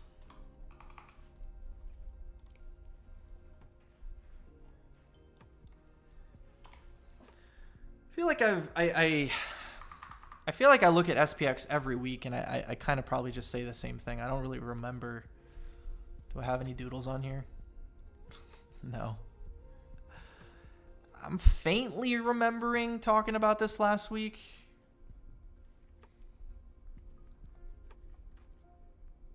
Yeah, I can't really remember what I said. I mean, this is just the classic, right? A trending market going from a trending market to a ranging market, right? Do you want to buy this when it's crabbing at mid-range, or do you want to buy this at a discount at range lows, confluence of the weekly trend? Are you have any guarantee of buying it there? No. Is that the optimal location to look to stack SPX? Yes. What do you do when things are just absolutely crabbing like this? Most people are just going to lose patience. So you have two options. If you really direly need a position on this, you have to trade in the lower time frames, which opens yourself up to more junky, shakeout, ugly type of price action. That's what you're going to get when something is trading at equilibrium. You have a range high and a range low. You have a range mid. When price is just doing this at the equilibrium, it's very hard to take trades off of. You need this to trade to a discount to get you the most ideal plus EV opportunity. Is SPX going to give that to you? I don't know. Is this something I would trade? Absolutely not. You would never catch me trading something like this that's just ranging here. Is this the most ideal place to pick up spot? No, once again, it is not. So it's just hard, man. Like, this is the deal when you want to trade altcoins and they do stuff like this. You have to take very sharp opportunity or advantage of the opportunities when they present themselves. If your core thesis is based on one of these coins, because otherwise too many people position in terrible locations and they eat drawdown. They take bigger losses than they need to, and these things stack up over time. This is what leads to your tilt spirals. This is what leads to all these things. You look at this and you go, I'm going to wait for range lows right here, right? You're like, I missed the opportunity. I'll just wait for it to retrace. And then this shit happens. And for a few weeks, I'm going to be patient. I'm going to be patient. I'm going to be patient. And then you lose patience. And you're like, I'm just going to buy some here. And then 2 days later, it drops down to there.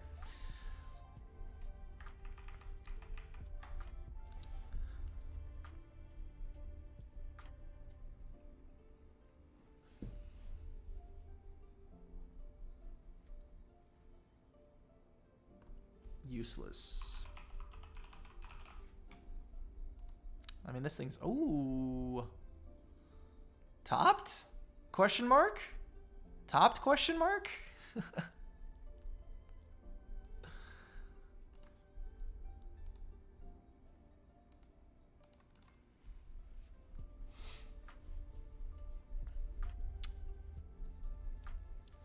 Interesting. Yeah, I see a chart like this, I immediately say I'm going to wait until the daily trend. If I want a position on this, I'm waiting until the daily trend. If it reclaims and starts crabbing again, maybe I'll take another trade. But at this moment, I don't see a setup, right? I would either need to see a reclaim with more price action holding the 4-hour trend to bet on this being a deviation underneath, or just have the patience to wait and see if this fully fills.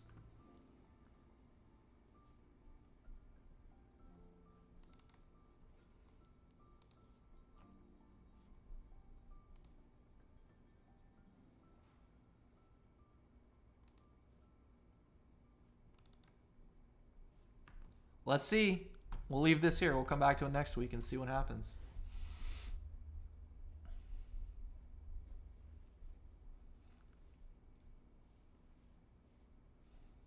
Sanch, we'll if it's like a meme coin, we'll look at it on the terminal when I pull up the terminal in a few minutes.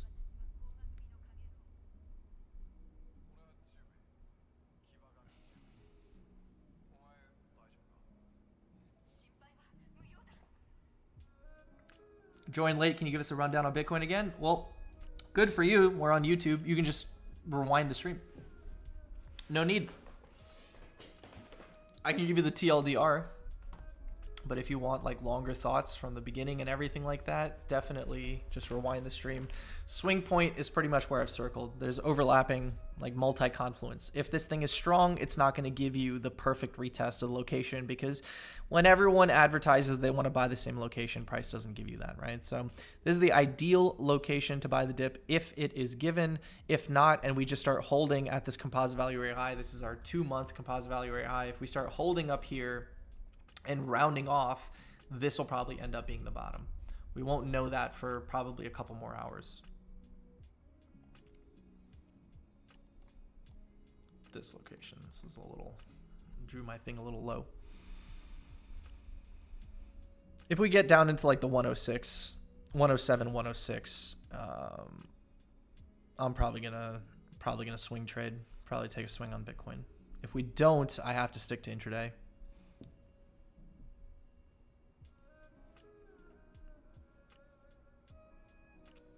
Uni. Uni? Who trades Uni in 2025? Accumulation. Nothing else to say. It's traded back into accumulation. It's chilling down here in your accumulation range. If you're bullish on this asset, you can slowly start stacking and hope that you get one of these pumps, because rising tide lifts all boats kind of argument here. Nothing special about this coin anymore, in my opinion. Nothing that's going to make it go absolutely bonkers nuts, in my opinion, because I am not a narrative trader. I'm not a fundamental trader. Just kind of use the data that I have at my disposal. So I look at this and I just say, yeah, it's fine. It's an accumulation. It's trading at a discount. If the market goes super risk on, Uniswap will probably do well. Will it make new highs? TBD. If you're actively trading this on like the 1 hour, 4 hour chart, I would ask you why. Go trade something that is more liquid, has more volatility, more in the narrative.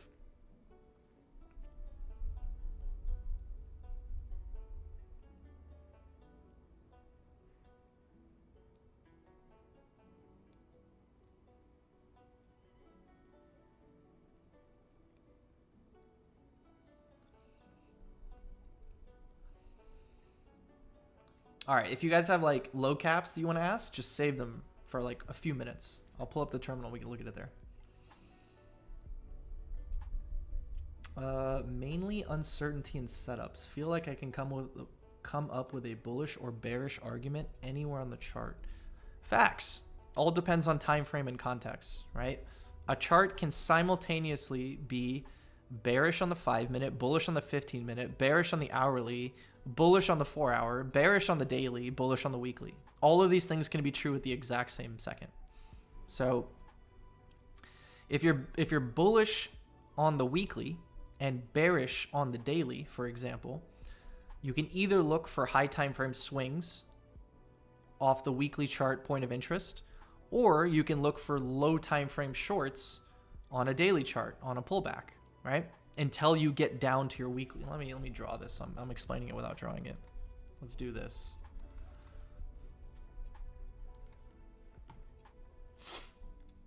So we're drawing a weekly chart here. This thing has done something like this. It's marked up. Actually, let's do it like this. It's marked up. It's pulled back. It's marked up again. And this is our point of interest. This is a weekly chart that I've drawn, right? And let's do one of these and say there's a trend here.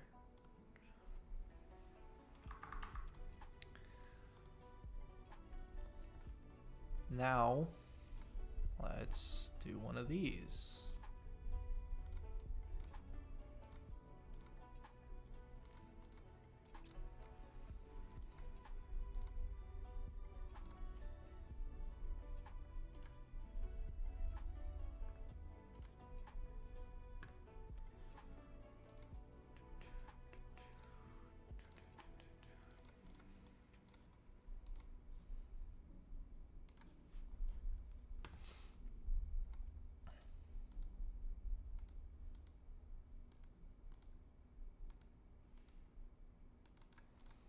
So if you're trading in this leg, right, you can be bearish on the daily, bullish on the 4-hour, right? So what's the context of this market? The context of this market is we're bearish on the daily, we're bullish on the weekly, we're also bullish on the 4-hour. What would I want to be looking for if I'm trying to play the context of this down leg? I'm looking for a bullish move on the 4-hour into a bearish point of interest on the daily to take a short on the daily down into the weekly point of interest. So lay out the map, open up a chart, open up the high time frame, lay out the context of each time frame, lay out the setups on each time frame, weigh the pros and cons of the setup, say who's at advantage, who's in control, what is the context of the market telling you, and take setups based on that. It'll simplify things for you.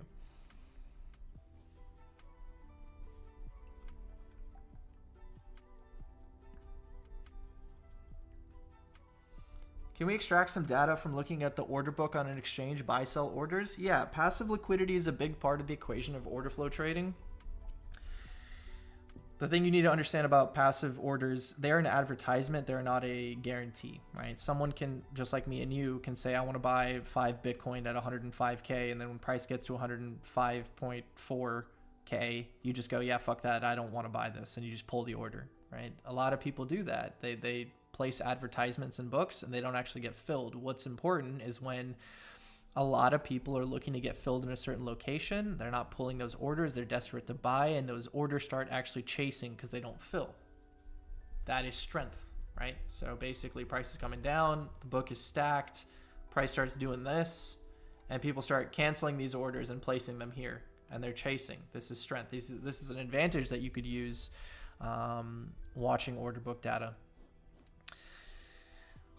That's just one example. I could do like 20 of these examples, but that's just one example. You could definitely gather alpha from watching passive liquidity in books.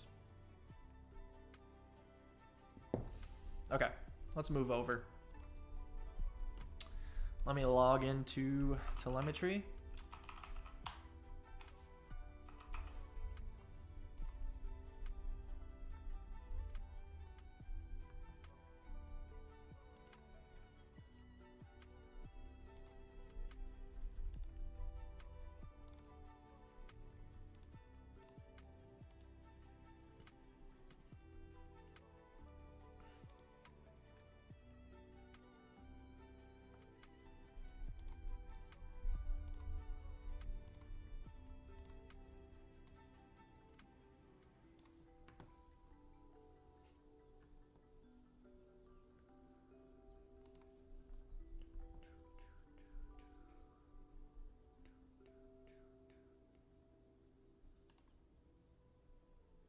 Bang, we did it. Let's go. All right, you guys will probably notice if you tune in the streams every week that this looks a little bit different. Shout out to BonkBot for not only sponsoring the stream, but continuing to advance their new desktop terminal, man. Telemetry looks pretty cool. They're shipping every week. There's new features every week. By the way, if you guys want to sign up to this, there's a link in the description below. Very easy to sign up. They whitelist you. I've heard from people that, like, if you're on the whitelist for like 24, 48 hours, you're getting in, and you're getting in before everyone else. I think the only way to sign up right now and use this while it's in the early stages is through like my link or a couple other people like Charlie's link or something like that. So feel free to do so if you guys want access to this, because I think it's pretty damn cool. So the X-ray has moved. Now we have a discovery page that looks sick. We've got trending coins. They give you the Sol Launchpad volume. Who's winning? There's been a lot of debate over the past week, or not debate, a lot of chatter about like who's winning. Is it Let's Bonk or is it Pump Fun? As you guys can see right now, Let's Bonk is ripping. Higher ratio of graduated coins, more volume being done, etc. over Pump Fun, which is damn cool to see. Whale moves, as I always talk to you guys about, my favorite is the wallet tracker, which I think is dope. That I could literally see like KOL wallets and stuff like that.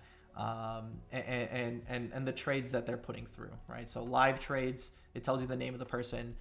Let me see if I can pull up the wallet tracker in a larger, like that. There we go.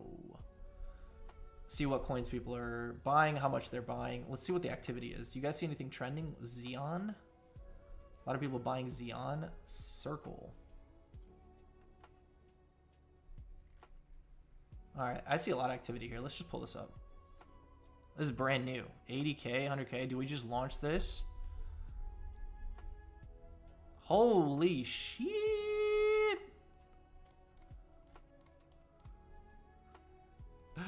Okay, let's go.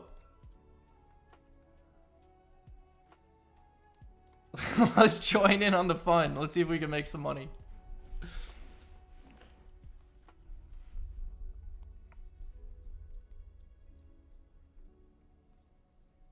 All right, what is this market cap? What did I buy this at? What even is this coin? What am I buying? I'm buying a cat coin. That's an adorable cat, by the way. Market cap 100K. Let's see. Let's see if this rugs or we make some money. Come on, baby. This feels literally like gambling. I can see why people love this.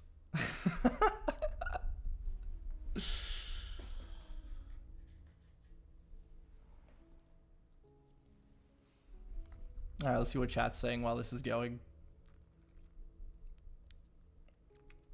0.5 Sol. What did I put in? $100? Come on, baby. Make me some money.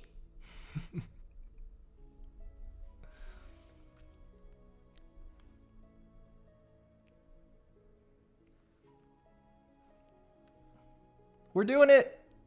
We're doing it.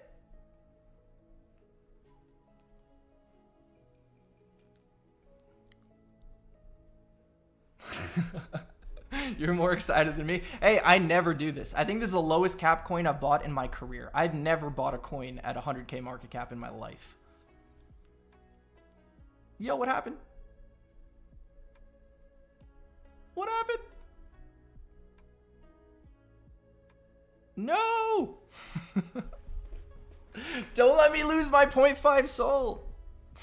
This thing's gonna get rugged live on stream. Gib coin any good? Okay. I don't want to keep looking at the 1 second chart. This shit's giving me anxiety. Probably gonna lose all my money by the time I come back. What were the coins you guys are asking about? Sand? Let's look at Sand. Is this it? No. What was the full name of that coin you were talking about? Sand is the ticker, but there was a Sanch. One of these?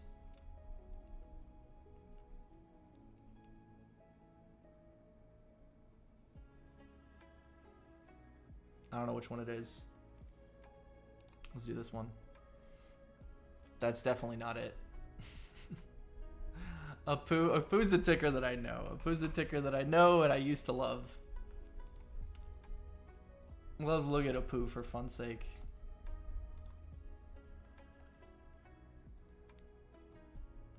This is the wrong Apu, is it not? It is.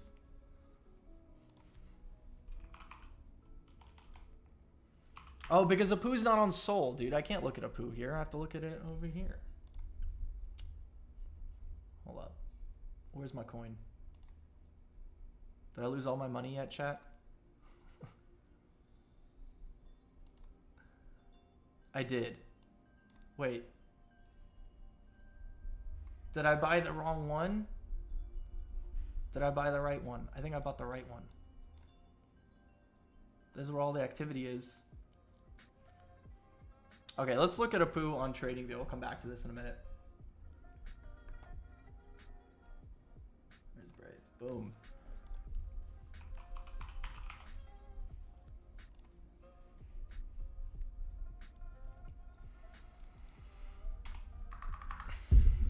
Man, one of the best trades that I hit last year, absolute banger for me, is right on the election. I full stack exited my Apu into Pepe. Banger trade for me. Literally November 6th or something. It was like this candle. Full stack exited Apu into Pepe, and Pepe ended up doing like another 3x from there. After buying these lows on Apu. I think I like, you know, was following this trade on CT with you guys for months, talking about the range that was built up here, the deviation under the range, and then we looked at the accumulation and the deviation under here. Nailed this trade on perps, nailed this trade on spot, full stack exited here into Pepe, and this thing has been junk since. I absolutely do not believe in this coin anymore. I'm sure it'll scam pump when everything pumps. I have some opinions on how they, you know, ran this and the beef between the frog coins and all that, but I don't really care at this point anymore. That's like ancient history. But it was cool. I think it would have been better for the community to be like, yeah, it's you know, the friend of Pepe, instead of screaming at everyone on CT all the time saying, that's on Apu, that's not a Pepe, that's on Apu. But yeah, I don't know. I don't really have any interest in ever buying this again.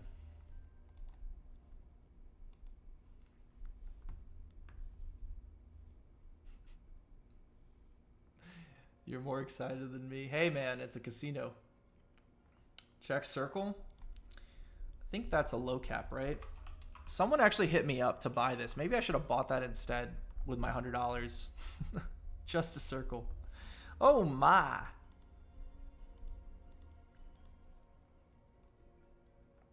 Oh my.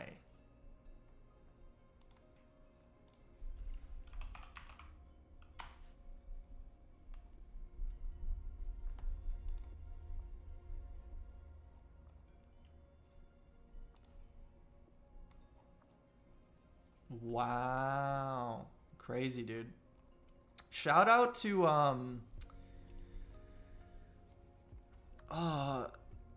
Wabi. Wabi actually DM'd me and he's like, buy this coin. I didn't listen to him because I never listen to anyone about any low caps because I never trade low caps, but this thing went crazy, huh? GG's to you guys if you hit this. Thing looks like it went nuts. It's a 30x pump over like 10 hours. I think Apu got delisted on Blowfin. That's tough. That is tough. They apparently got a cease and desist from the actual company Circle today. That's funny. Is that why it pumped? Because that's hilarious if that's true. I love crypto when those kind of shenanigans happen. They got a cease and desist from Circle and they pumped 30x. Fantastic. All right, let's see. Let's go back to BonkBot. Let's see if I got rugged.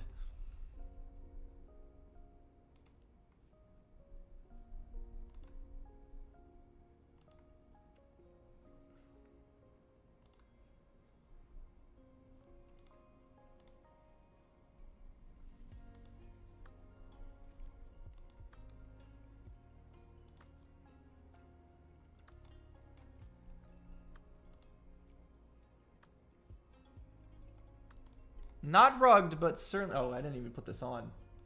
Boom. Charlie, help me. I'm getting rugged on shitcoins. Can you pump my bag, please?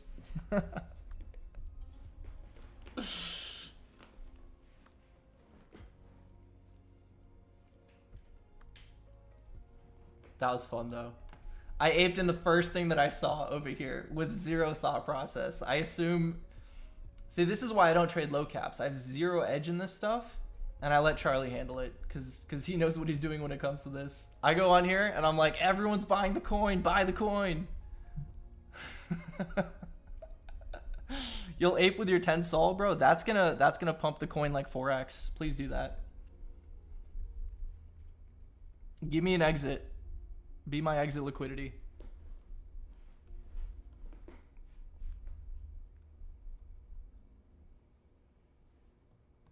We'll put more money in the Sol wallet next week, and I'll make some better decisions, hopefully.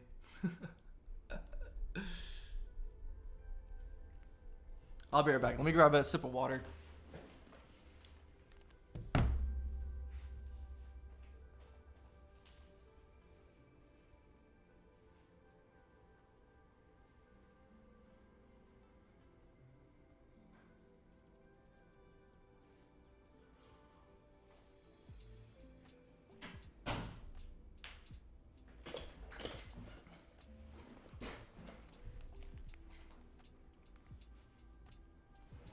Nah, man, everyone I've bought on stream is minus 90%. And everyone I've bought off stream, well, it was useless. Dude, how much are you up on useless? Like 50x? I'm going to need you to come into my house and buy the coins for me next time. I might be the worst on-chain trader in the history of crypto.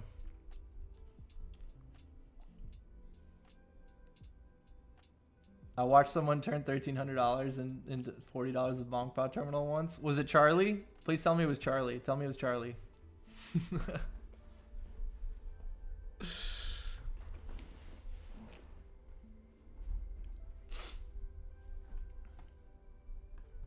All right, fam.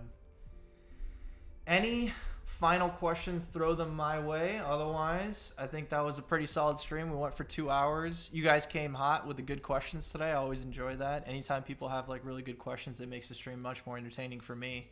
I think for you guys as well, right? The better the questions I get asked, the better answers I try to give.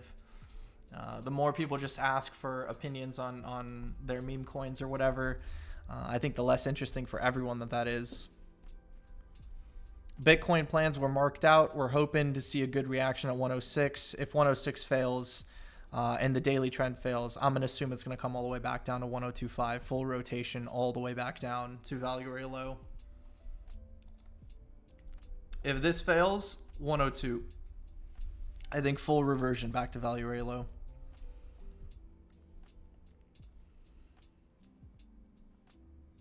Sand chart, please. Oh, yeah, you asked for that a few times. I'll do the sand chart. Please be the right one. Please be the right one. Please be the right one. Oh, yeah. I think we looked at this last week, right? I can't even remember. It looks slightly familiar.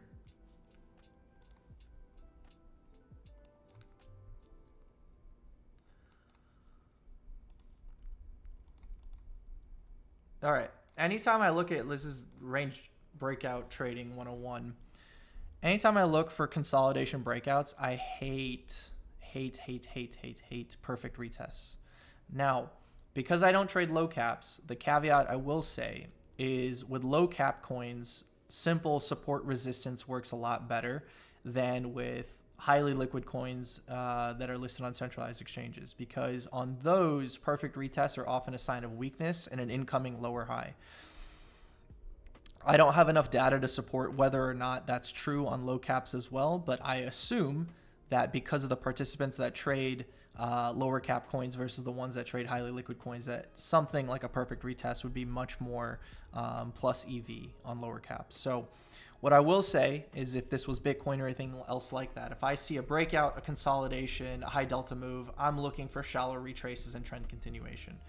Whenever they start fully retracing back to the origin of the impulse, I get very concerned, right? So if this is Bitcoin, I would assume maybe a weak reaction like this and then trade back into the range and possibly even trade all the way back down to range lows. Since this is a low cap, I'm more inclined to say that something like a test here would be okay. right? And you could go back up. So either way, right, whether it goes to new highs or not, be wary of this dropping right back into the range. You drop right back on the range, you open yourself up to cleaning up all of these lower highs all the way back down to range low.